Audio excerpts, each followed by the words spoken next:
Good morning. You're listening to MyRapids Real Estate Show on AM 1320 WFHR, your weekly radio show focusing on real estate, the market, and everything related to housing in central Wisconsin.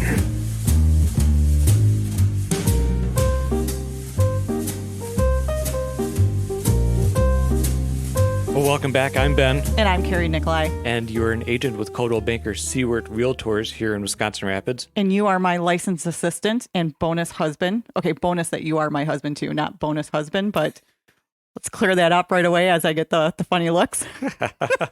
We work well together. We do. So today with us in front of the microphone is Arne Nystrom from the town of Grand Rapids. Which is awesome. We're new members of the town. So that's great. So I'm excited to learn a little bit about the town that we now live in. We lived in the city for 11 years and we moved out. We call it country and a lot of people start laughing at us, but we're in the country. We're right next to cornfield. It's just on the street. Exactly. So Arne, what's your position with the town, and then kind of go into how is the town different than city? Sure. That's great. Again, Arne Nystrom, I'm the chairman, been the chairman now. This is 2 terms. I am up for re-election this year. There's nobody running against me, so unless there's a big write-in candidate, that's probably here another 2 years. Pretty much that's, I've been in the town of Grand Rapids since 1976, so that's quite a few years. Been on the town board since 1995 when I was first elected as a supervisor, and stayed that till after till I was real close to retirement. And oh, wow. Then there was a change in the current chairman, and I jumped in and took his spot and then ran for the chairman for the remaining term. So it's very rewarding. I've enjoyed, I was very introverted in high school, grade school, nervous as heck when I had to talk to anybody, nervous when I had to give my English speech. I got sick the morning before it, just thinking about it.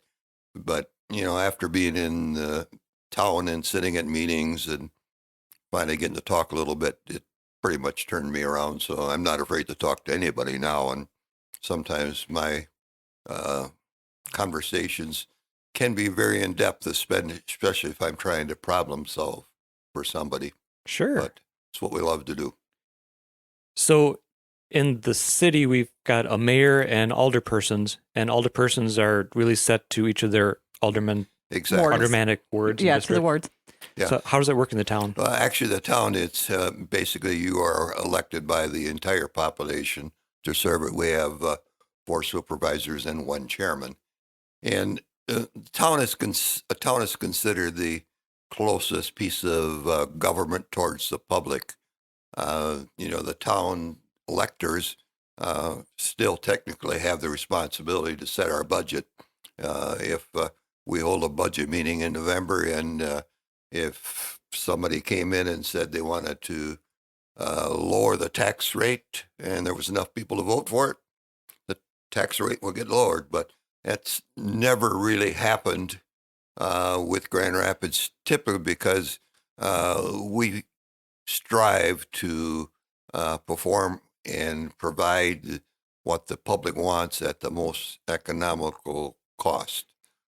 Grand Rapids is the 3rd largest community in Wood County. Mm-hmm.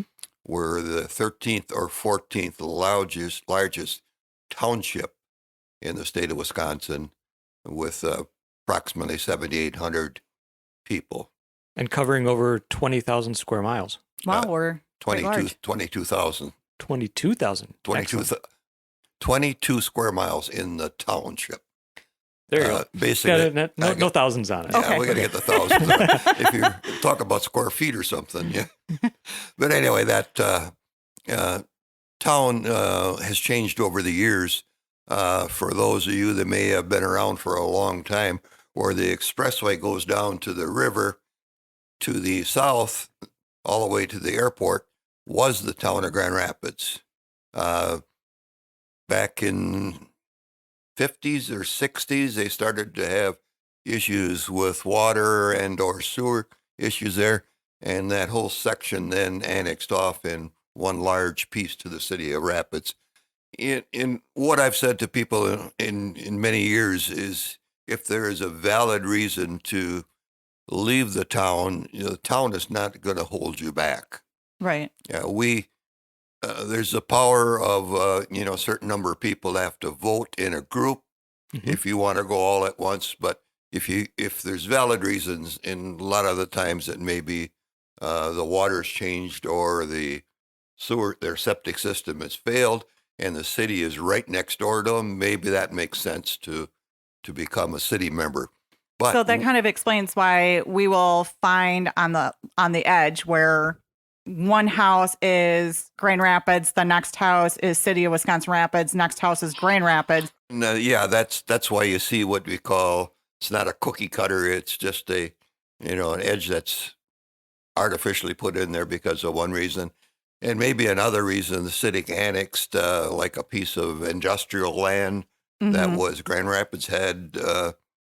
Actually, their East Commerce Park listed on our map system as being future industrial lands, simply because it was next to railroad tracks, and railroad tracks are good for industrial purposes. And the city looked at expanding. There's their west side facility was filling up, and basically the town didn't put up any fight to let them do it, because it makes sense to have jobs.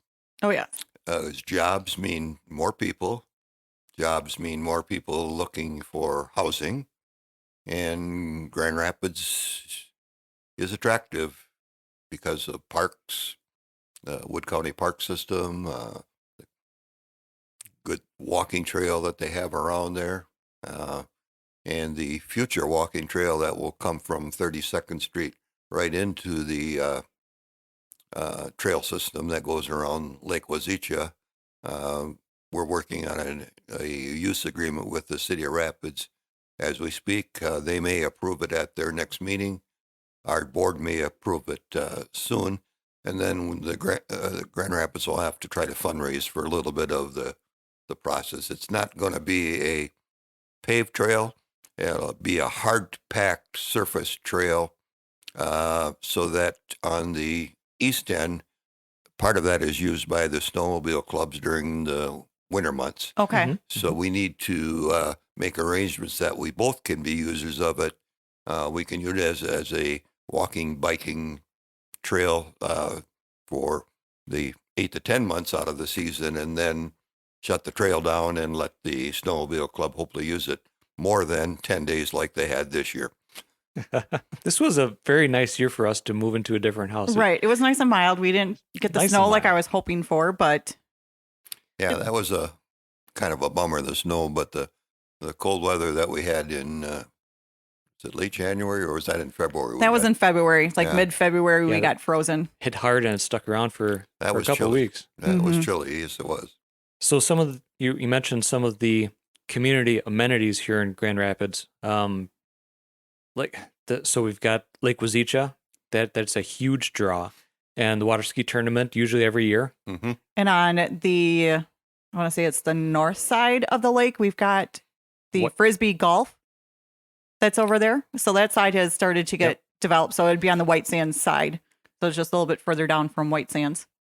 Yeah, they've got a developed 5-year plan, the county parks does. I can't recall exactly what it is, but this year the county bought the bikes from the company that was renting bikes For the city. from Yeah. the city. The county owns those now, and Grand Rapids has funded the cost of having 5 of them staged at Red Sand or White Sand Beach area. Okay. Those are all tracked GPSs and all that. And while they were there in the past, those were the most used bikes.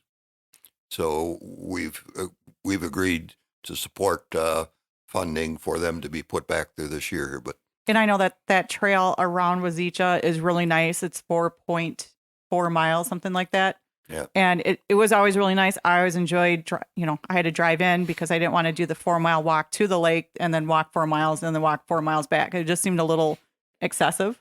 But it was great to come and to walk around. I know my son loves to run around the lake, and it's been great as far as a feature to be able to go that's close by, that has a pretty path.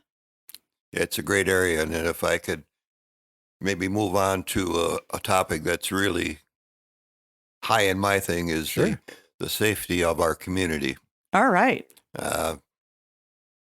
We have a full-time police department, which is unusual for townships. Yes. There's probably, of the 12 larger ones, about 2/3 of them have departments. Some of them are part-time, but ours is full-time.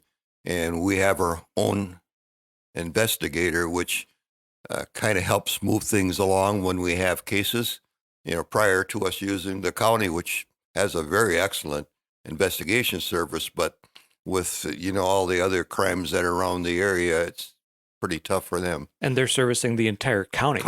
And Right. that's where we see a lot of towns and townships. They would only have the protection from the county's deputies and their Right. services. Right. And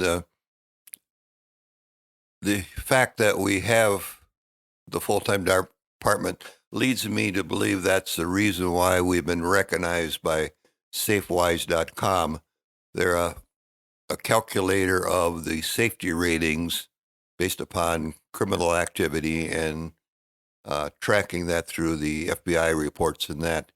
They've started doing this about 6 or 7 years now. Grand Rapids has been listed in the top 25 in the state of Wisconsin, safest in the state of Wisconsin, all of those years. 1999 was our banner year. We were listed as #1 safest community in the state of Wisconsin. Wow. And I think SafeWise report from 2018 has a 7th in the Right. state and 82nd across the nation. Right. And unfortunately, this year we were 10th. Our statistics were not bad. It just happened that we're compared to so little differences from other communities in the state that have also been very good.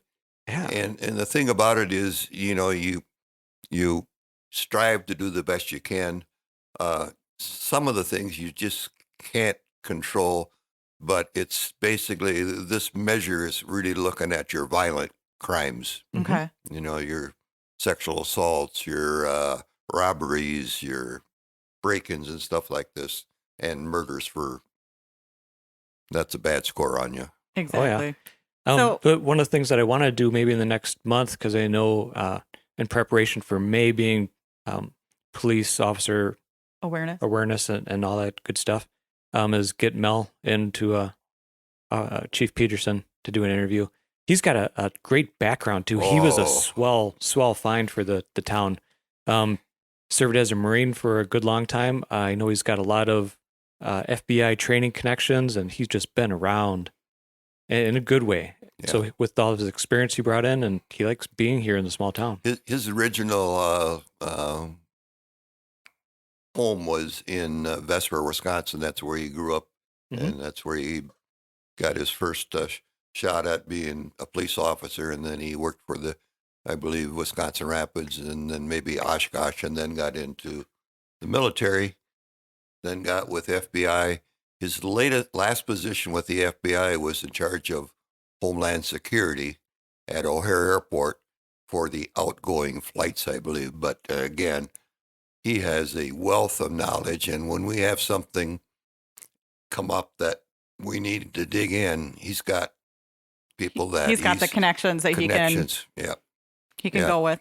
So we have a really great police department. What about our fire? So Right. Is the fire still a volunteer? But Ben has been telling me that we do have a designated chief. Right. And everybody else is volunteer. Is that correct? Correct. What we did, and this dates back to 10, 15 years ago, is decided that there was enough work to be done that you needed to have somebody there full time. Okay. So we made one person, and then he has support staff. He has assistant chiefs, and then he has captains, and then he has lieutenants, all direct out, and they're keyed out to who they interact with on doing work projects and inspection of trucks like that.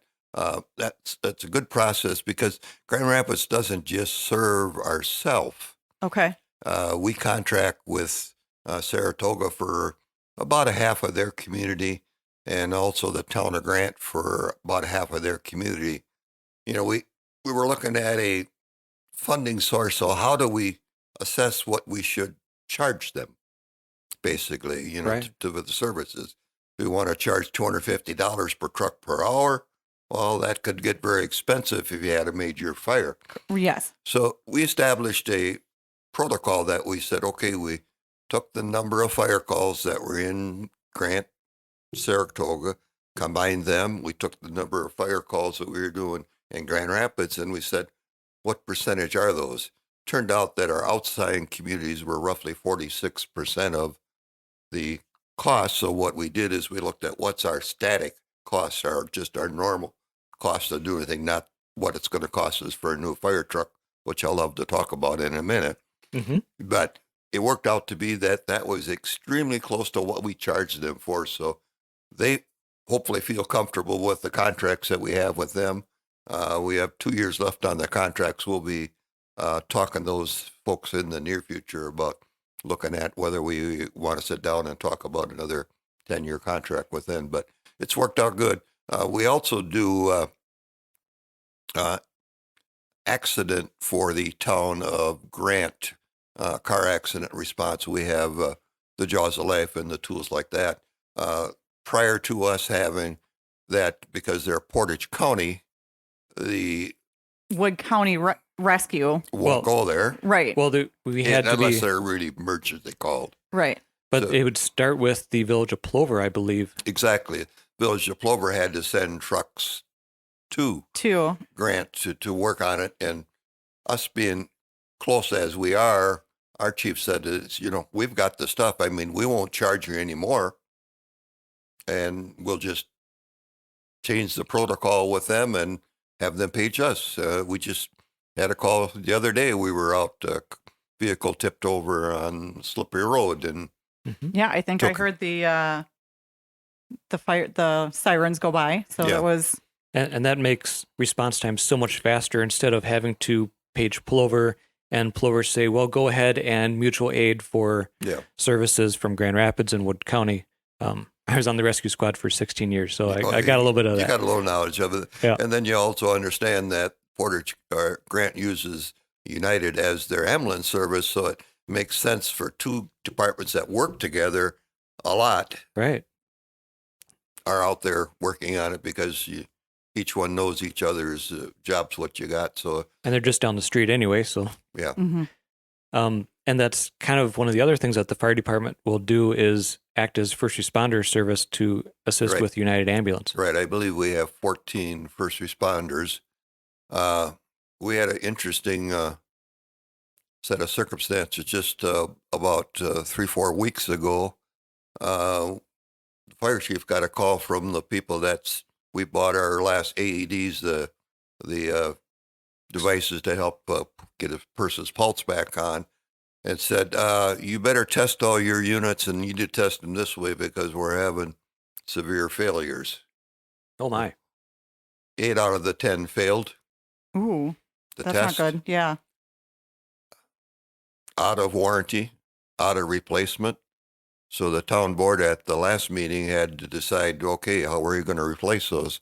Well, the chief found out that it was about $9,000 worth to do it. The town didn't have that money budgeted, but we did have a income come into us of $5,000, which happened to be a reimbursement for safe work comp claims. Okay. Okay, so we got that as extra income. We said to the chief, here, you can have this, and is it possible that your picnic fund could pick up the other $4,000? And they did. They chose to do that. That is great. So Yeah. we have the 10 sitting on the shelf tonight. The board will see them when they get there tonight, and hopefully everybody will be back. They'll have those back in service. They're not often used, but you want every squad car to have one, and you want all the primary first responders that are making a lot of calls to have it, because you just never know when you've got that heart attack patient that you That really really need need to it. get. You really need it, and the times we've used them, they've been pretty successful. Well, that is good. Now, you mentioned that we had a new fire truck. Right. So what did we buy? What did we get? We bought what's called a Rosenbauer. Rosenbauer is a company that's built fire trucks in Europe. They have like 4 or 5 plants in the United States. Rosenbauer and Pierce are the 2 good manufacturers, and we have Pierce fire trucks. Okay, and those are built in Appleton. Oshkosh, and whatever, depending parts of. Well, what we saw are the what we call the truck selection committee, made up of senior firefighters and real active ones. They looked at the issues that we have with our trucks is that, we are in a rust environment, right? Oh, yes. Yes.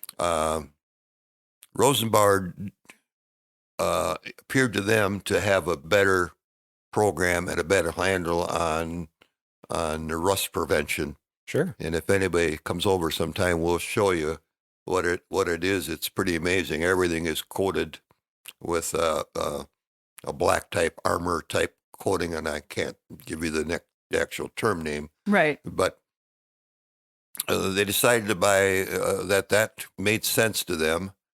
And this truck differs from our first primary engine in the fact that it has a little better safety opportunity. The controller of the fuel pump is actually on the right side of the vehicle towards the back. So he's typically a little farther away from anything. He's got a radio back there for his frequency, so when he's talking to people that are in the fires, he's away from the engine noise of the truck, which is quieter for him. He can control that. And the type of truck that the town fire department chose has storage for all the hoses and the ladders that's basically inside a compartment.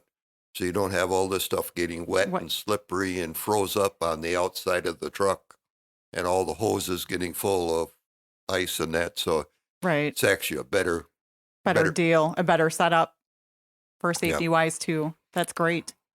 They are still actively planning their picnic this year. Good. Still waiting for health department approval. They've asked for it. Easter egg hunt is one of their big things that we've always done. Always at Midstate on the grassy area. However, not this year. Okay. We're still a little leery of COVID, so we're going to do a drive-through. Oh, nice. We did that last year, I believe, or there's been a couple drive-throughs. Right. I believe the Kiwanis did that last year. We're going to do it at the Grand Rapids Lions. Okay. The chief and a couple others are out buying candy today. Oh, how fun. We're going to stack up probably 1,000 bags, kind of somewhat by age group, so that we can try to get appropriate things. Right. And then there'll be some of them that'll have 50-cent pieces thrown in because we usually have enough money from It's always kind of fun to get that 50-cent piece. It's an unusual coin to have around. Mm-hmm. And we'll probably do that. Times are not set yet, but look for the Lions marquee to have that information on it. And then obviously the paper and the buyer's guide will have that information shortly. Well, excellent. To get that going for the community. But so while we're still on the fire, on our fireman topic here, we're new to Grand Rapids. And so say that the kids want to come over this weekend and we want to have like a fire in the backyard. Do we need a burning permit? And then where do I go for that? Well, if you're inside of your fire ring, if you have one, you don't. If the fire is larger than 6 foot by 6 foot by 6 foot, say you had a pile of brush, then you need a permit. Okay. Now, previously, you could go to the town hall and get a permit good for a year. Now you do it through the DNR's website. Okay. You register for it. You got to read the things that it says. All you the got to fine follow print. their orders. Yep. You got to sign it, and then they'll email you, or you can print off your permit for the year, and it's good for a year. Okay. DNR changed the rules and allowed for brush burning on Sundays. Grand Rapids had to change our ordinance to match that, so we didn't have conflicting issues with people saying, okay, the permit says this, but no, Grand Rapids is It's always really hard when one says one thing and the other says the other, and it's like, okay, who do I follow? Right. That's exactly right. So I noticed to find out some of that information and ordinances and who to contact, townofgrandrapids.org is a great website. Whoever did this was really good at understanding how to get information and links and separate it out, and it's really intuitive. So it's an easy way to contact the town directly. yes, I know there is an info email email that gets to it, and the staff immediately directs that where it needs to go. That's good. Yeah. And if it's snow plowing issue, there's two of us that get that. Well, I do have to say, as far as snow plowing this winter, it was quite nice. I mean, the roads were cleared off in a timely manner. It wasn't, and they were doing all the sanding and all the salting. I was just, really impressed of how well the roads were kept up. So even though we live in the country, we still have that service available to us. Yes. But the strange thing about it is we have up to 3 days to plow the roads according to state statutes. Oh, really? Yeah. Okay. But obviously, our goal used to be to get it done in 12, 13 hours. Now with the advancement in equipment and that, and putting some part-time employees on that the board approved, it's typically an 8-hour turnaround from start to finish. They have trouble with the equipment because of their severe salting issues that they have. The computers on those trucks are just terrible. Keep the lights and everything going because they just corrode off. Yep, the salt just corrodes everything. Yeah. And I talked to Rick Austin, who is the lead guy on it, our crew. He said our salt usage this year is way down from other years. We went through a lot less, and they're a little more stringent, just trying to keep it on the corners where stop signs are and the safe issues. And they know the certain hills that need to have something on, and there are some subdivisions that maybe there's a drop down to the creek areas where there maybe some 20, 30 foot gentle slopes, slide roads down where they need to address those, and they take care of those. And some of the areas are really shaded. They ice up.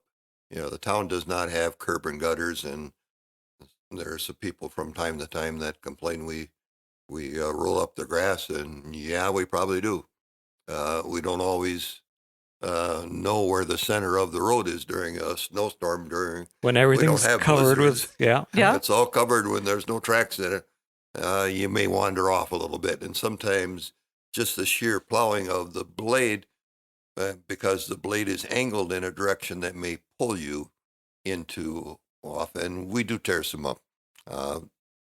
But it's one of those things you kind of expect living in Wisconsin, that the roads are going to get plowed, the lawn, plan on the, that 2 feet, 3 feet from the road, it's might possibly going to get. Right. That's what we call the shoulder area of the road. And, for years, you couldn't do anything but have gravel there.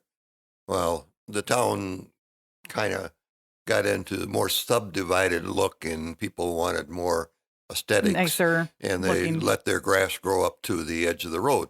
Well, it's fine for the first few years. It may be down.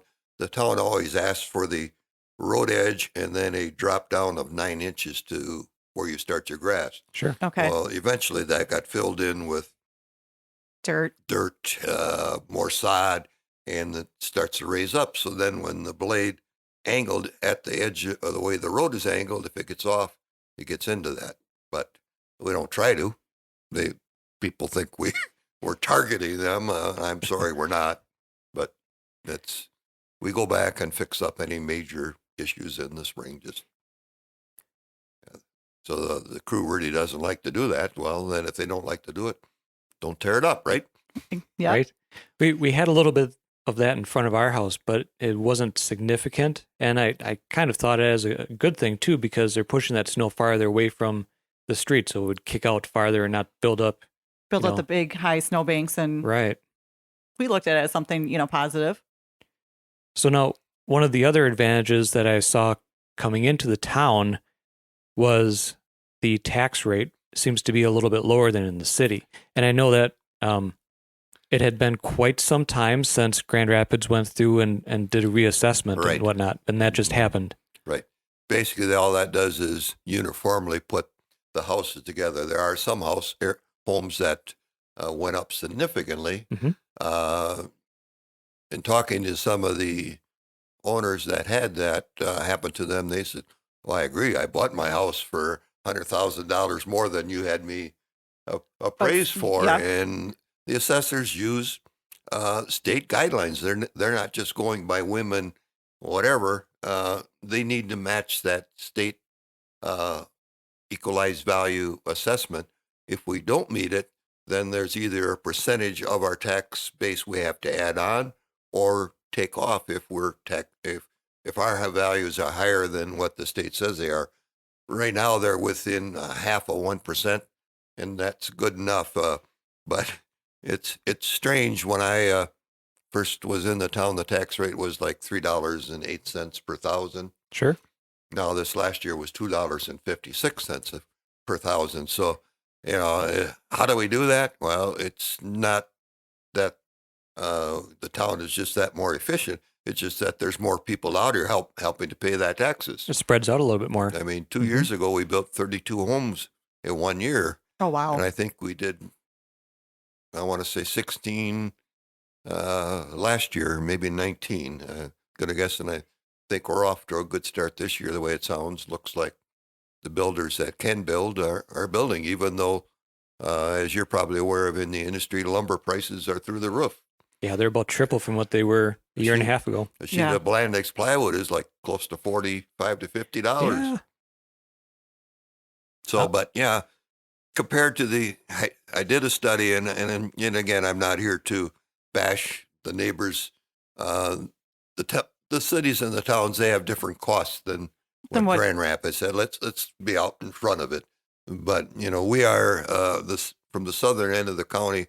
Grand Rapids came in at the lowest. A house valued at $150,000 had a tax levy of $2,541, compared to anywhere from $4,000 to $5,000, depending on what city or village you lived in. And again, they all have different costs. Most of them have water and sewer systems that are expensive to maintain, and we have our septic systems that maybe in 25 years it'll fail, and you'll have to put another $16,000 into it. But I guess you pay me now or you pay me later. And that's one of the trade-offs. So we're not paying for the city infrastructure. A lot more of that here in the town is held on a responsibility of the individual homeowner. So it's a trade-off. That's exactly. And water, for the most part, the town has good water. There are some areas over near the airport, for example, that have to go pretty deep to get water, even though Nepco Lake is right there. Is right there. You don't understand it, but the infrastructure is how it is, has poor quality water. Back just to the north of where you're living, near the farm area there, that water in the spring gets high. Mm-hmm. And there is a drainage system that was built in the 70s that funnels hopefully a lot of that off here to run it down to 64th, reach down to Lake Wazicha. Town tried to figure out a number of years ago how that got in and who paid for it. And I searched through the archives, all the minutes, all the treasurer's reports around that time frame, and I cannot find that the town expended any money for it. But when it failed 2 years ago, the town stepped up and we fixed it. That is good. We had a contractor come in and put a plastic liner in through the metal tube, which was actually 2 inches less diameter, but he was able to line a section with about 400 foot of plastic. And so far, we haven't had any more issues yet. That creates a far smaller project than having to dig up all of the yards, even though they're right next to the street, and having to redo that from the top side. Yep. So it came as a piece of it collapsed on the corner of 64th.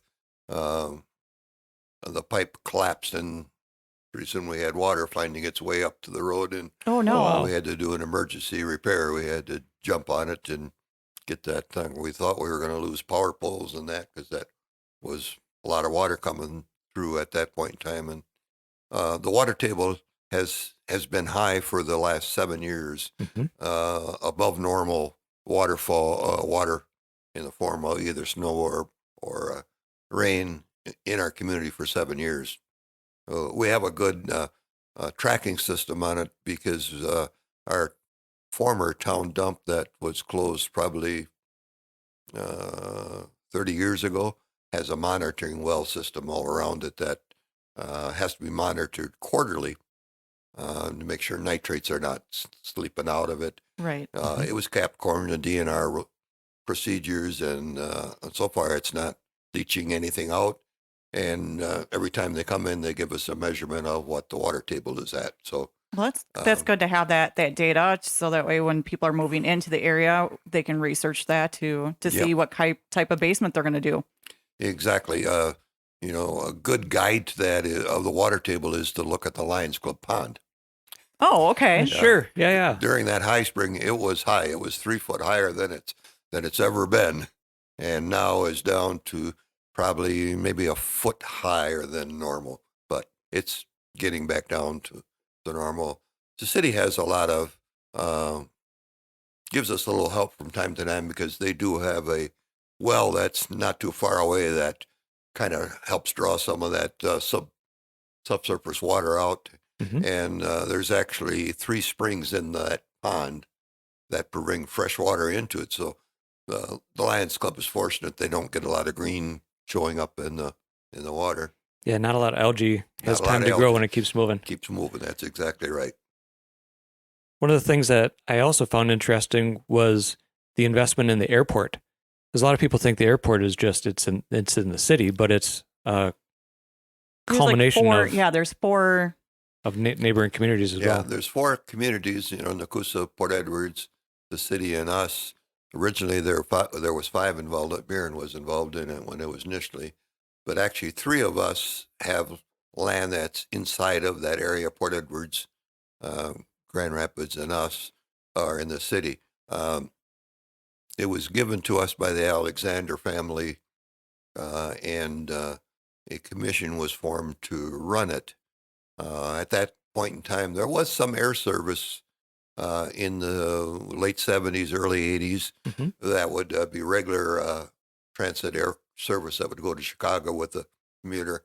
I flew on that many times when I was working in the trucking industry, going out to shop facilities that we had all over the East Coast and whatever, and really liked that. But as the cost of a slot at the airport became more and more valuable, obviously it wasn't a rate that they could charge in order to do that. But currently out there's a number of pilots that have planes inside of hangars that they own the hangar, but they don't own the ground. Sure. Okay. And it's called personal property, and it's taxed where it's in Grand Rapids or in the city. A couple of years, like 4 years back, when we started to get wind of the Sand Valley going to build, we looked at how are we going to make this airport available to service the jets. The runway was long enough, Mm-hmm. Right. but we had room for like 3 to be on the ground at any time. So I made an initial call to Scott Krug, because I had seen in the previous governor's budget that there was some side little things that were set asides, I guess, if you want to call it that went specifically to somebody to do something. And I said, Scott, is there any chance we could do something for the airport? And he said, well, wait till this election is over. If I get reelected, then we could talk. Sure. Well, luckily he got. So then the mayor and I got together and we had some conversations with him, and he basically said, what do you need? Write up a proposal, and I'll take it and try to find some help. Turned out he had some extremely good help with Senator Pat Teston, who also covers our area. And they worked with the governor. Governor initially wasn't too excited about it, but at the last minute, our request, we had a request in for $7.2 million. And Dollars. Wasn't the overall budget of $4.4 million? Yes, they ended up giving us a little over $4 million. Yeah, it was great to kind of watch. I mean, the city did a great job. I'm not sure if the town did they would always do the drone over the top of this is what we accomplished this week. And you social media updates. Yeah, you got to see it go from let's just start digging up the ground to what it looks like today. So one of the things we had to do was we knew that our major runway, which is 100-foot wide and 5,500 foot long, the life expectancy was only another 3 or 4 years. So we were able to get the feds to pick up a overlay cost at 80% of it. So we only used 20% of our special funds that we got from the state to get that runway. So we have that upgraded to probably last another 15 years. And then basically the tarmac or the parking area was the next thing that we needed to do. And those funds helped do that. When it was all said and done, we had a little over $2 million left. And one of our requests was a hangar. It was also a fuel system, but that got kicked out because we thought the hangar was more appropriate. And it is a gorgeous hangar. I've been in it a couple times. It is a very pretty hangar. It turned out to be that's about a little over a $2 million hangar. It's set up with the most important things that we could find when we search other airports. What they have was in-floor heating. Mm-hmm. And it has a 28-foot high door and a 100-foot wide opening, which means the largest Gulfstream that currently was built, Model 650, would fit in that hangar, but it would take the whole hangar up. Okay. And now they're building a 700, which puts us out. But it's basically 110-foot wide and 120-foot, roughly 15,000 and 15,000 plus square foot. And when a jet comes in that wants it, they typically want to get it inside. Not all of them do. But if there's bad weather, then boy, do they want it. Mm-hmm. It's anywhere from, if it's small jets, we can put 4 or 5 in. Okay. And, they're going to pay $400 a piece or so. If a big jet comes in and wants it, that's probably up to $1,000 they'll pay for just one night of having it in there. That was always a question. Is it, are they renting it, or is this just a public use type hangar that's free? Mm-hmm. But it's nice to hear that we're getting some residual funds coming in to offset. Right. And, we had a request from Wood County Health. They were looking for where could they give drive-through vaccinations. Right. They came to us, and the commission said, well, why not? Right. If you got the I building mean, and why not? we're able to do it, why not? 2 big garage doors on the side. There was room to drive in, turn around and drive back out and go sit in an area. 2 weeks ago, they told me they did 530 shots that day, and their average time for a shot, they were given 1 shot a minute. Nice. So they ramped up, got it up, and if they get more and more drugs, they'll just work longer hours or they'll use another day.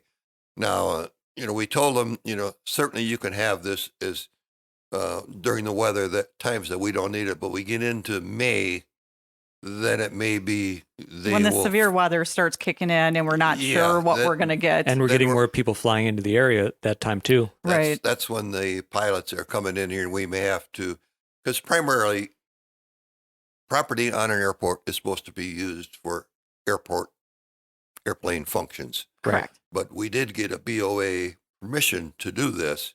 We approached them, is it okay to do this? Well, and we thought it is a natural give back to our community. Right. We had many businesses that helped write letters when we made our proposal to the state of Wisconsin to governor that backed us in our proposal because they saw the economic value to it, that it made sense for us to tell the community, here, come and use it.